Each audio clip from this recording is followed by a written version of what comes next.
name is Udoka Oswaji. I'm from Nigeria. I'm currently doing a master's degree program in mechanical engineering. My name is Fidel Anaya. I'm from Singapore and I'm currently studying my PhD in neurology. My name is Manuela Dalborgo. I am a Brazilian national and I am a PhD candidate in the Department of Greek and Latin.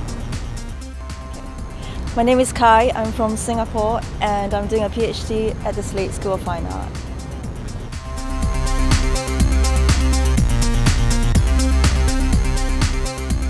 We came in September when the weather wasn't that harsh or wasn't too cold.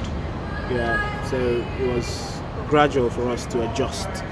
It was less humid and it was a bit cooler, but it wasn't too cold, so I didn't really need all that layers or things. So it was just basically like normal, like sort of air-conditioned temperature initially, like in September. So it was fine, yeah. Expect it to be consistently cold and rainy, not only sometimes cold and rainy.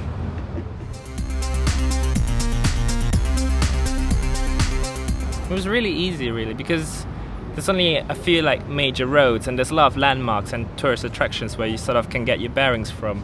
So you just have a little wander, and it's pretty safe as well, especially if you do it in the day and have a little wander. So I don't think you could get that lost in London. At the beginning, it was quite expensive for me, but by the time I now got the student's Oyster card, it was now less expensive and worth the while. Public transport, as I said, was very convenient. However, but it is expensive, so I would suggest that you either buy a bike or you use the public bikes that we have now available. I think it's always good to walk where you live, walk around just to explore the place. Of course you can get on the bus or you can get on the tube as well, but walking, or for me I run actually, so I run the neighborhood that I live in, and I think it's a really good way to get to the ground literally and get to see people, get to find out little alleys that you don't normally see if you take the public transport, and so discover a lot of new things if you just explore it by walking, by running, by even cycling. Get on one of the Boris bikes.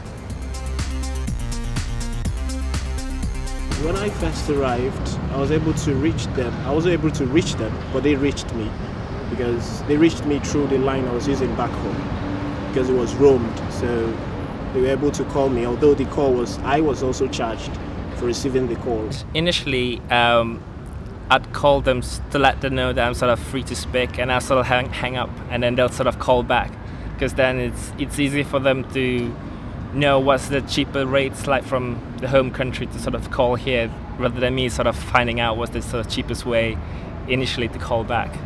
First, I called by cell phone from my local cell phone. It was very expensive, but nowadays, I use mainly Skype to communicate with my family and friends.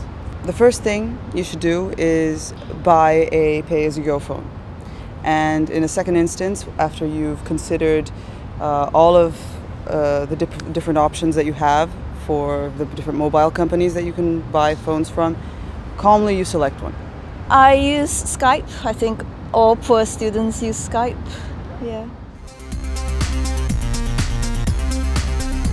The advice I would give them is when they come in, the first few weeks or months, they should just try to look at what they spend on, look at what they spend actually, and then look at some of them that are needs and then those that are wants. Then they will try to know which ones will have to stay, which ones would have to be removed, and then with that they could like try to level around and make things good for themselves.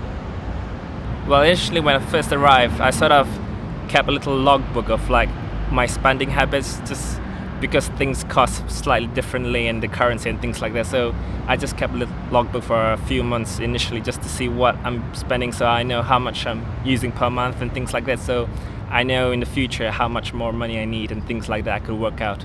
Rent. If you can get cheap rent, that's ideal. And if you can secure a room in university housing, that's excellent.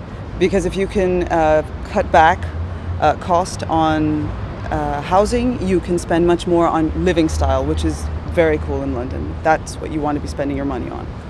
London is great in that all the museums are free. That's a very, very amazing thing about London. You can explore London in a very cheap way, even though the currency is still quite high. But having said that, I mean, you just need to budget wisely. £4 can get you to the swimming pool, £4 can get you a pint. Just need to think about what your priorities are.